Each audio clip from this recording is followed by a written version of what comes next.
ఇదిగోనమ్మా tea తీసుకో అమ్మా. అసలు ఏమైంది అంకుల్? రోజీ మరణం మా అందరికి ఒక పెద్ద మిస్టరీ. అదంతా ఇప్పుడు ఎందుకమ్మా? ఎక్స్క్యూజ్ మీ అంకుల్, అసలు నేను ఇక్కడికి ఎందుకు వచ్చానో చెప్పేస్తున్నాను. నేను స్నేహమయ్యని కలం పేరుతో కథలు రాస్తూ ఉంటాను. పేర్లు మార్చి నా స్నేహితురాలు రోజీ జీవితమే ఎందుకు రాయకూడదు అనిపించింది. అలాగా ముందే చెప్పలేదే. అయితే నువ్వు రోజీ గురించి క్షుణ్ణంగా తెలుసుకోవాలంటే నేను మొదటి నుంచి వివరంగా చెప్పాలి. చెప్పండి అంకుల్. రాజగోపాలరావు గారని హైదరాబాదులో శ్రీమంతుడు. ఆయనకు ఒకే ఒక మనవడు చంద్రశేఖరం. అందరూ చందు అని పిలిచేవాళ్ళు. చందుకి తెలివితేటలకేం తక్కువ లేదు, కానీ చదువు మీద అశ్రద్ధ ఎక్కువ. తాతగారికి మనవణ్ణి గొప్ప డిగ్రీ హోల్డర్ చేయాలని తాపత్రయపడేవారు. అందుకని ట్యూషన్ చెప్పించడానికి నన్ను పిలిపించారు. నేను బ్రహ్మచారిని. వారి కాంపౌండ్లోనే ఒక అవుట్ హౌస్లో ఉండేవాడిని. మద్రాసులో మరియమ్మ అని నాకు చెల్లెలు ఉండేది. ఆమె కూతురే ఈ రోజు. తల్లిపోయాక రోజుని నా ఇంటికి తీసుకొచ్చాను. అంకుల్,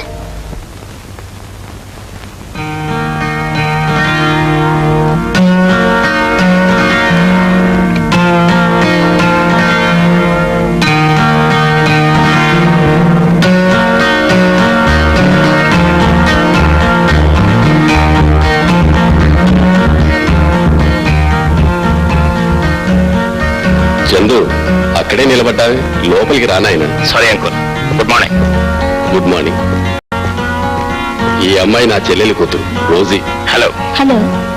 ఇతనేనమ్మా నేను చెప్పానే చందు అని, రాజగోపాలరావు గారి ఏకైక మనవడు. Glad to meet you. Thank you. Rosy, Rosy, అలా నిలబడిపోయావమ్మా. చందుకు టీ తీసుకురా. అలాగే అంకుల్. వయసు, ఆకర్షణ, వెన్న, వేడి, కరగటంలో అసహజం లేదుగా. బాబు, తాతయ్య గారు భోజనాన్ని పిలుస్తున్నారు. నేను ఈ పూటకి ఎక్కడే భోజనం చేస్తానే తాతయ్య గారితో చెప్పు. నేను అతని భోజనానికి పిలవలేదు. నాకు తెలియకుండానే రోజే అతన్ని ఇన్వైట్ చేసింది. ఈ ముక్క తిను, ఈ ముక్క తిను.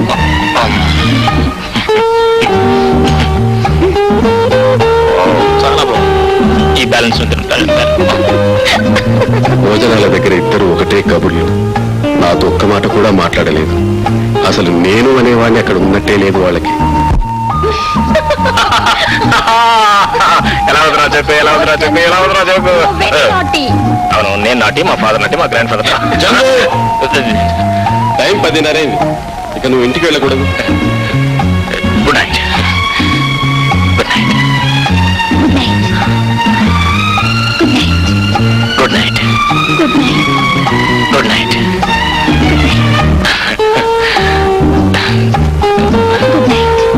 Good night. Okay, good night. Good night. Good night. ఆ రోజు నుండి చందు చదువు విషయం పూర్తిగా వదిలేశాడు. రోజీ చందుల స్నేహం రోజు రోజుకి ఎక్కువవుతోంది.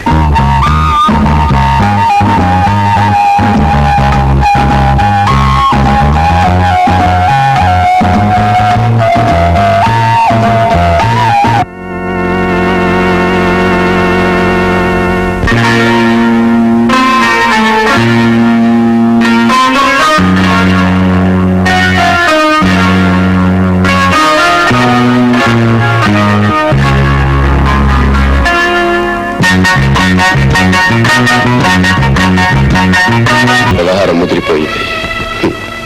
నాకేం చేయాలో తోచలేదు. నేను వెళ్ళి రాజగోపాలరావు గారికి ఈ విషయం చెప్పడం కంటే ఆ ఇంట్లో నుండి వేరే ఇంటికి మకాం మార్చడం మంచిదని నాకు తోచింది. లేకపోతే నేను లేకపోతే బ్రతకలేను.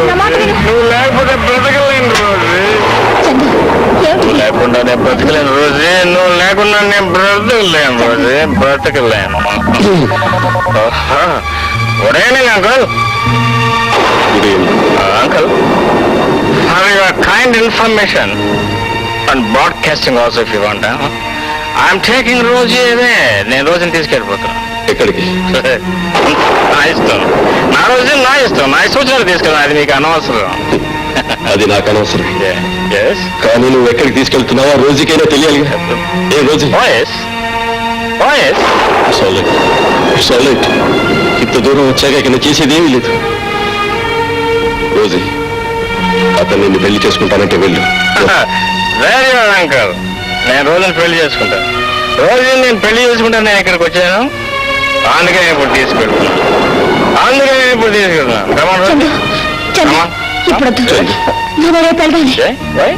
ఇప్పుడు నువ్వు తాగున్నావు. నేను తాగుంటే నాకు బ్యాలెన్స్ లేదనుకున్నావు.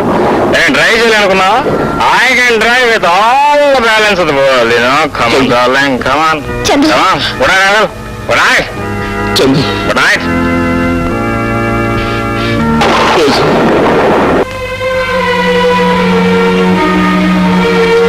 అమ్మా, ఒక చిన్న మనవి. ఏమిటి? అకౌంట్స్ లో మీరేదో తప్పు పట్టుకున్నారట. చిన్నబాబు గారు నన్ను ఉద్యోగం రిజైన్ చేయమన్నారు.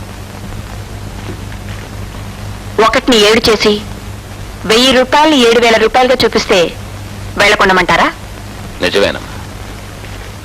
ఇప్పుడు నన్ను ఇలా అర్థాంతరంగా తీసేసి ఈ అకౌంట్స్ అన్ని ఎలా మేనేజ్ చేయగలరు? మీకే నష్టం కదమ్మా. 10 ఏళ్లగా ఈ ఉద్యోగం చేస్తున్నాను. ఒక్కసారి మీతో కూడా చెప్పి వెళదామని వచ్చాను. మీరు కాదంటే ఇవిగో పుస్తకాలు, తాళం చెవులు. సరే, చిన్నబాబు గారితో చెప్పి చూస్తాను. అది విన్న తర్వాత కూడా మిమ్మల్ని తీసేయదలుచుకుంటే ఆయన ఇంక దేవుడు కూడా ఆపలేడు. ప్రయత్నిస్తాను. వెళ్ళండి. అరే గిరిజ, ఎప్పుడొచ్చావు? పొద్దున్నే వచ్చాను. ప్రయాణం బాగా జరిగిందా? Bye bye. నీ స్నేహితురాలు తల్లి ఒంట్లో ఎట్లా ఉంది? కొంచెం తేలిగ్గానే ఉంది. That's fine. సరే, నేను డ్రెస్ మార్చుకొస్తాను. నువ్వు భోజనం వడ్డించు. ఓకే. Hello, Chandrashekar here.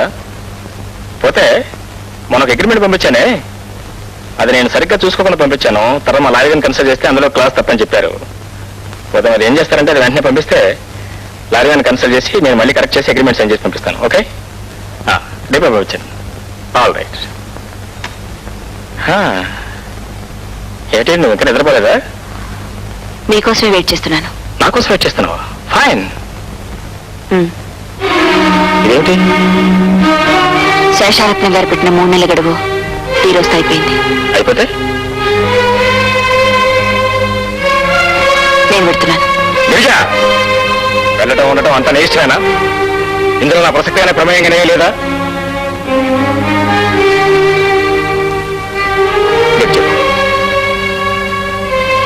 నీ బాధ్యత నాకు తెలుసు. నీ మనసుని ఎంత గాయపరిచానో కూడా నాకు అర్థమైంది. మన పెళ్ళైన మొదటి రాత్రి నువ్వు ఎలా మర్చిపోలేకపోతున్నావో నేను కూడా అలాగే మర్చిపోలేకపోతున్నాను. నీ పట్ల చాలా మూర్ఖంగా అనుచితంగా ప్రవర్తించాను. అందుకు నేను చాలా విచారిస్తున్నాను. ఈ మాట నీతో చెప్పాలని ఎన్నోసార్లు ప్రయత్నించాను. గిరిజ, నన్ను అర్థం చేసుకో. చేసిన తప్పుడు సర్దిద్దుకునే అవకాశం నాకు కల్పించు ప్లీజ్. మీరు కూడా నన్ను బాగా అర్థం చేసుకోండి. ఈ ఇల్లు నాకు మీ మనసులో అనిపిస్తుంది.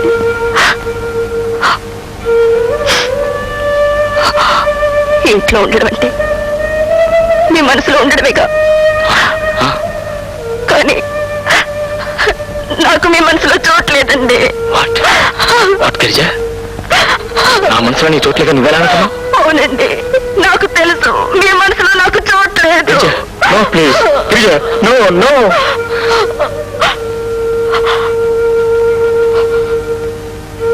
రండి, చూపిస్తాను.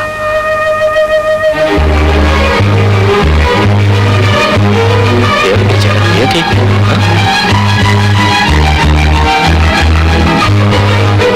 ఏమిటి? ఏంటి మన ఫోటో? ఇది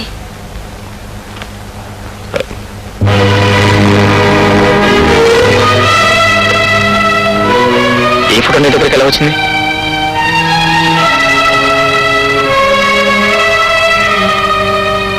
వరంగల్లో జోసెఫ్ గారి దగ్గర నుంచి తెచ్చాను. అయితే అయితే నువ్వు ఆయన కలుసుకున్నావు అనమాట. అవును, నా స్నేహితురాలి తల్లిని చూడటానికి వెళ్ళానని మీతో అబద్ధం చెప్పాను. జోసెఫ్ గారు నాకంతా చెప్పారు.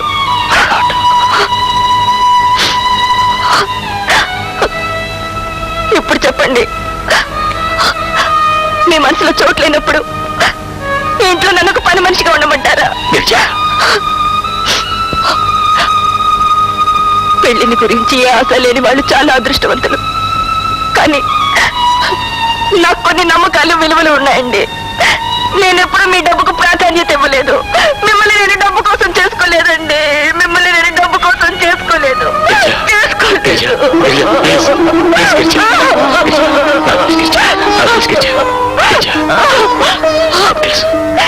దయచేసి నన్ను వదిలిపెట్టండి. నేను ఎలా వచ్చానో అలాగే వెళ్ళిపోతాను. నన్ను ఒంటరివాణి చేసిన వెళ్ళదు. ఇన్నాళ్ళు ఆ ఒంటరితనం భరించలేక నేను స్నేహితులతో కాలక్షేపం చేశాను. ఈ 3 నెలల నీ సహచర్యంతో ఆ ఒంటరితనం పటాపంచలైపోయింది. ఇప్పుడు నువ్వు నన్ను వదిలేసి వెళ్ళిపోతే మళ్ళీ ఆ ఒంటరితనం నన్ను రాక్షసులా కబలించి వేస్తుంది. ప్లీజ్ ప్లీజ్ అండర్స్టాండ్ మీ గిరిజా. నేను నిన్ను మనసారా ప్రేమిస్తున్నాను. నువ్వు లేకపోతే నేను బ్రతకలేను గిరిజా. ఒంటరివాణ్ణి అయిపోతాను. కుమ్ములు కుమ్ములు చచ్చిపోతారు గిరిజా. నన్ను అర్థం చేసుకో ప్లీజ్ ప్లీజ్ గిరిజా. ప్లీజ్ నన్ను అర్థం చేసుకో గిరిజా.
హలో, ఎవరు కావాలి?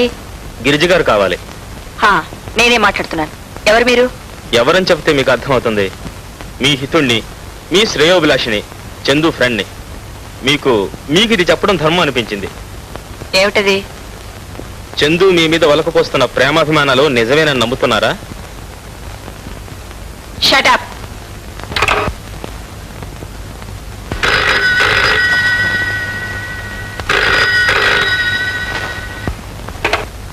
హలో. ఆవేశపడకండి మేడం. రాజగోపాలరావు గారు చనిపోతూ ఆస్తి అంతా మీకు చందుకి పుట్టబోయే సంతానానికి రాశారు. పిల్లవాడు పుట్టే వరకే చందుకు మీతో అవసరం. ఆ తర్వాత మీతో అతనికి అవసరం లేదు. పైగా మీరు బతికి ఉంటే అతనికి ఆస్తి మీద పెత్తనం రాదు. వీలునామాలో అలా వ్రాసి ఉంది. కాబట్టి త్వరలోనే మీకు అతని చేతిలో మరణం తప్పదు. కావాలంటే రాజగోపాలరావు గారు రాసిన వీలునామా శేషారత్నం గారి దగ్గర ఉంది, వెళ్ళి చూడండి.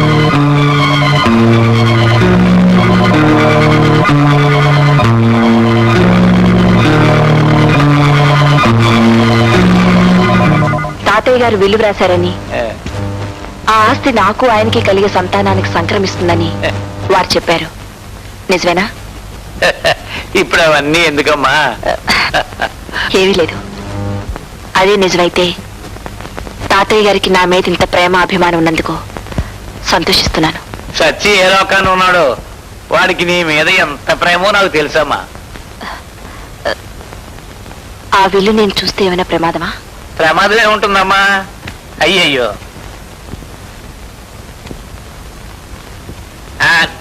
నేనే తెచ్చిద్దాం అనుకుంటూ మర్చిపోతున్నాను. ఇదిగో.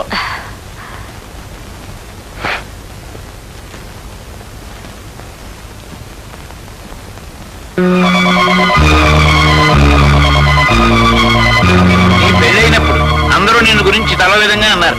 అంటే మీ తాతయ్య అన్నారు, మీకు తెలియదు చందుకి గిరిజయే తగిన భార్య అని. ఈ విల్లు గురించి ఇంకెవరికైనా తెలుసా? నాకు చందుకు తప్ప ఇంకెవరికి తెలియదు. My sweet child, my sweet child.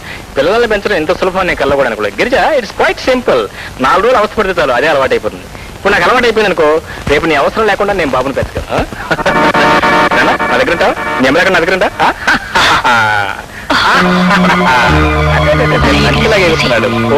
నా బిడ్డని కింద పడేసి చంపేయాలని ప్లాన్ అయి ఉంటుంది.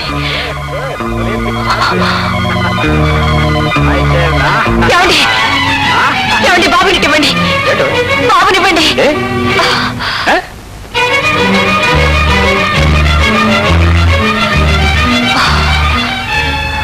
ఇక ఇంట్లో ఉంటే బాబుకి నాకు ప్రమాదం. ఎలాగైనా రేపు ఇతని నుంచి దూరంగా వెళ్ళిపోవాలి, ఇతని నుంచి దూరంగా వెళ్ళిపోవాలి, ఇతని నుంచి దూరంగా వెళ్ళిపోవాలి, ఇతని నుంచి దూరంగా వెళ్ళిపోవాలి.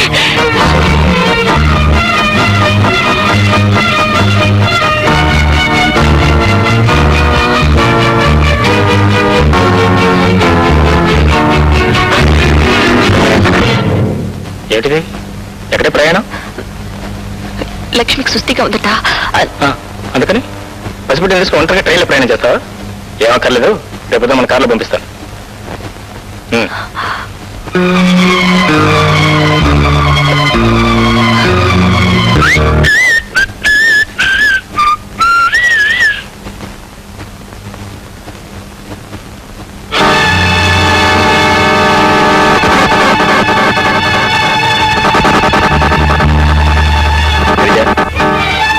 నీకు రహస్యం చెప్పనా? I'm the most luckiest man in the world. నీలాంటి అందమైన భార్య, అంత అందమైన బిడ్డ నాకు కలిగినది. అది నా అదృష్టం.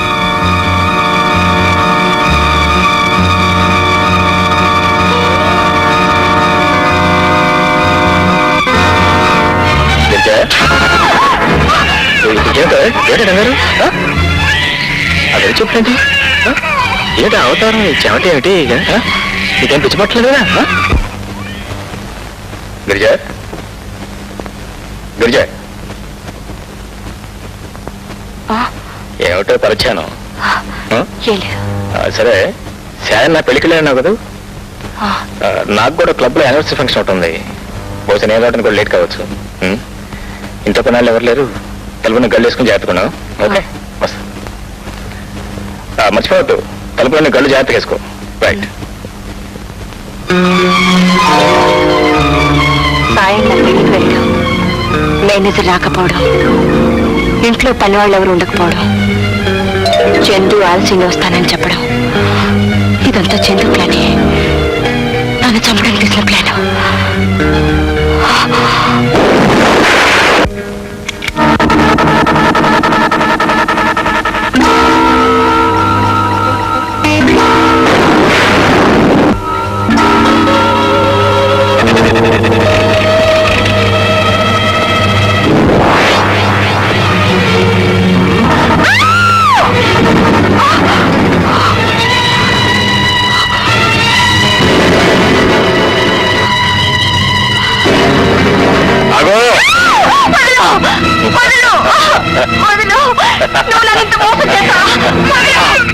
నిన్ను నీ బిడ్డలో చంపకుండా వదిలిపెట్టను.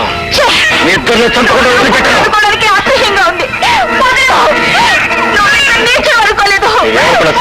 మీ ఇద్దరిని చంపకుండా వదిలిపెట్టను.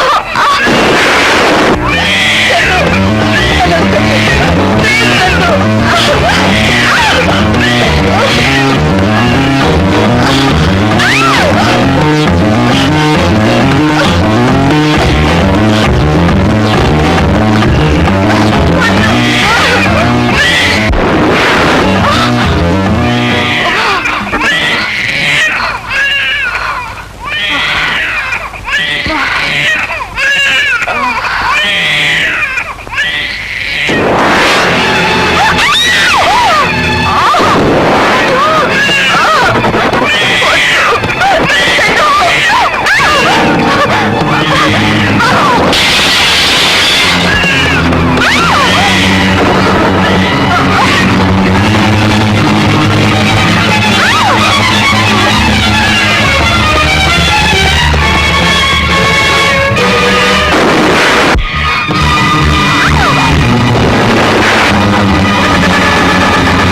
ఇంత దుర్మార్గాన్ని తెగించావట్రా?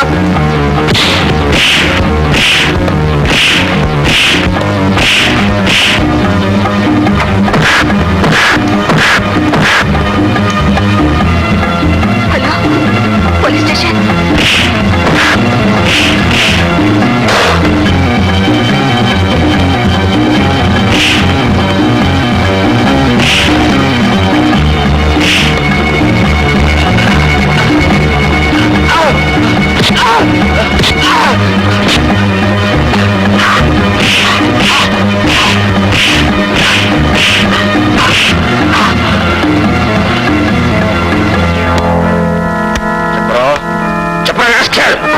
మా భార్య బిడ్డలు ఎందుకు తప్పాలని ప్రయత్నం చేసావు?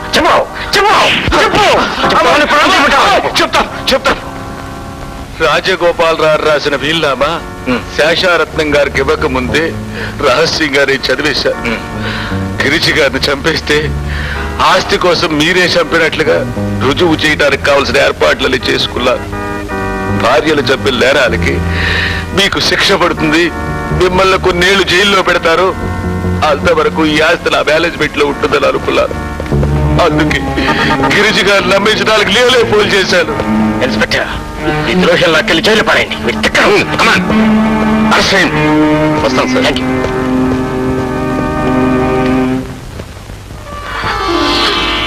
గిరిజ, లే. గిరిజ, మిమ్మల్ని అనుమానించి అపార్థం చేసుకుంటాను, నన్ను క్షమించండి. ఎప్పటికైనా నువ్వు నన్ను అర్థం చేసుకున్నావు, నాకంతే చాలు. ఏమండి,